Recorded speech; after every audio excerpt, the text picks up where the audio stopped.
This is the weekly lesson for study until the 11th of August, 2024. Subject: the shopping mall. Until the early 80s, my town had a butcher, fishmonger, newsagent, a really weird shop that sold only towels, and a fruit shop. By 1984, the country was gripped with a political fervour. A new breath was sweeping over the country in the early 80s with the promise of capitalism. It was 1984. A new shopping mall was being built in my town, complete with a supermarket which would incorporate the services currently provided by our entire row of high street shops.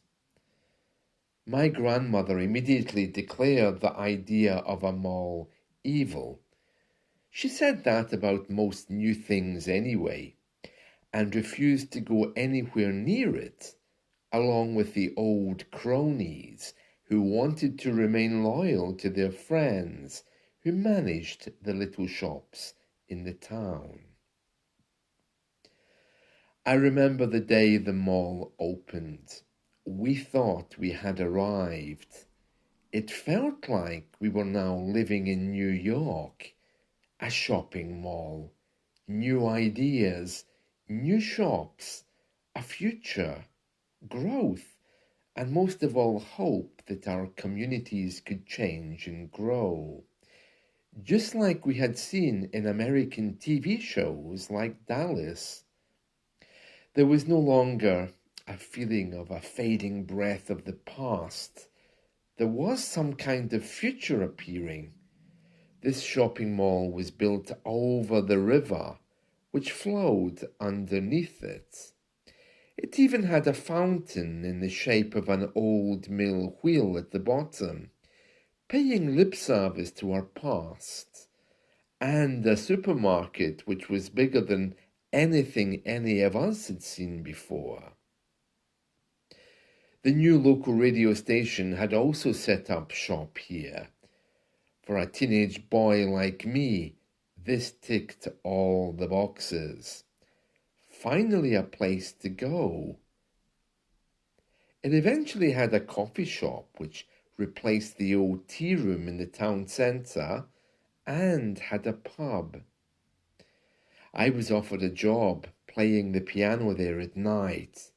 I managed to hide that new job for 2 weeks until my parents found out, and then I wasn't allowed to go back. I was underage to be in a pub anyway, but it was the first time I felt like an adult, even if it was only for a short time. It was, after all, the 80s. We were modernizing. Mrs. Manders, who owned the newsagents in the town, died a few years later, bitterly complaining that the supermarket in the mall had taken her business and killed her husband with the shock of it opening. All 3 of her sons were working in the new mall, but she overlooked that. She was right, though. The supermarket sold everything. We didn't need her anymore, especially the gossip. There wasn't much happening in the town that she didn't know about. It was like she could hear the grass growing. I often joked that her high-necked collar on her dress with the cameo brooch was somehow linked to a transmitter. Mrs. Beck, who owned the fishmongers, retired, and she wasn't too far off the mark either. The supermarket didn't actually sell fresh fish. It was frozen fish. Still, we didn't care. It's not like we wanted to cook it. We just wanted to buy it. We were British, far too busy to think about our parents, families, or cooking. There was more cash available than before. By 1990, all of these little shops were gone, and the town centre lay bare. One shopping mall dominated the area, and the high street was simply boarded up. American shopping habits were sweeping the nation. Those little shops in the town centre lay empty for many years, and as more factories closed, less and less of the streets in the centre of town were used. There were rumours that the landlords had intentionally left these shops empty to support the local shopping mall. Perhaps they had a stake in it, but the truth was more simple. These buildings were all owned by English landlords who were busy investing in the London area, where the real money was. In recent years, the Scottish Government has passed a law which enables it to repossess buildings which have been empty for a number of years. This means that the landlords, who are usually English, lose control of them, and ownership is passed to the Scottish Government. It is quite normal to see empty shops with repossession notices on the front of these old empty buildings today. In many cases, it is even unclear who the owners actually are, as they are lost in archives somewhere of long-forgotten companies or sold on to foreign investment companies. It is a good thing because many of these old buildings were bought up at auctions and then left to rot.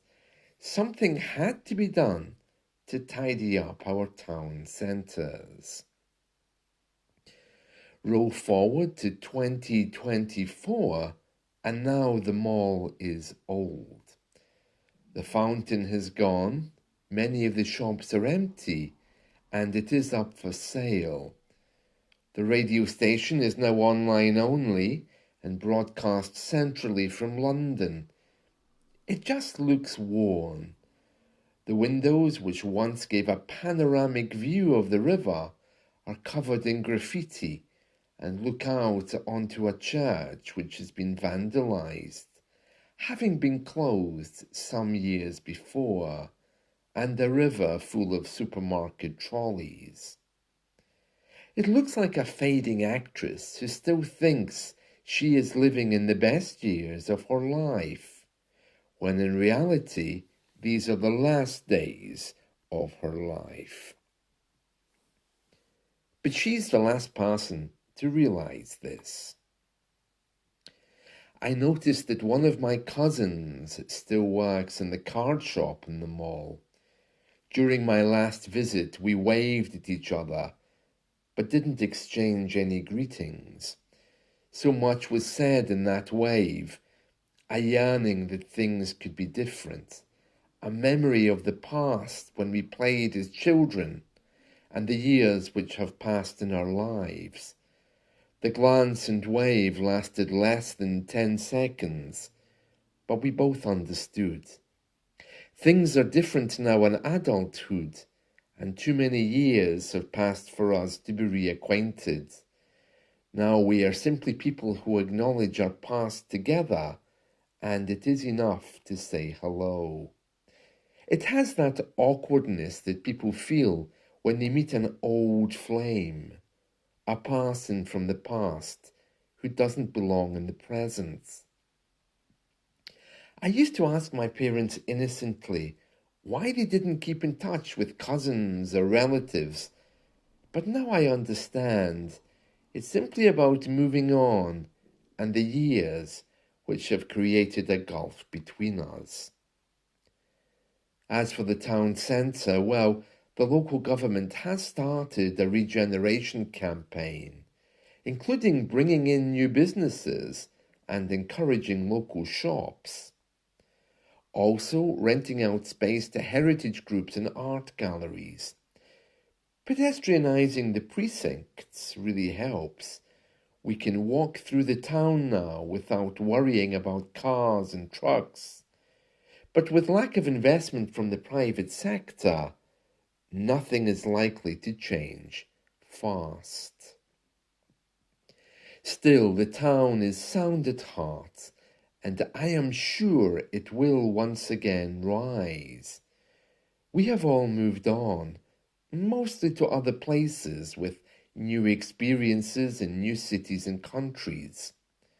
What the future will look like in my town will likely be determined by future generations who will forget our industrial past and with a clean slate will make things anew without being burdened by emotions and memories of what it could have been like first time round.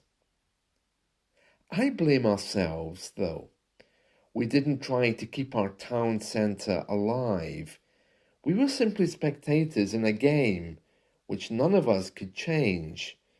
We had enough money and things to keep us occupied, and that's all we really cared about. Were we selfish, or could we have tried harder? Probably a bit of both. Meanwhile, the game continues, and more younger spectators are gathering for the next round.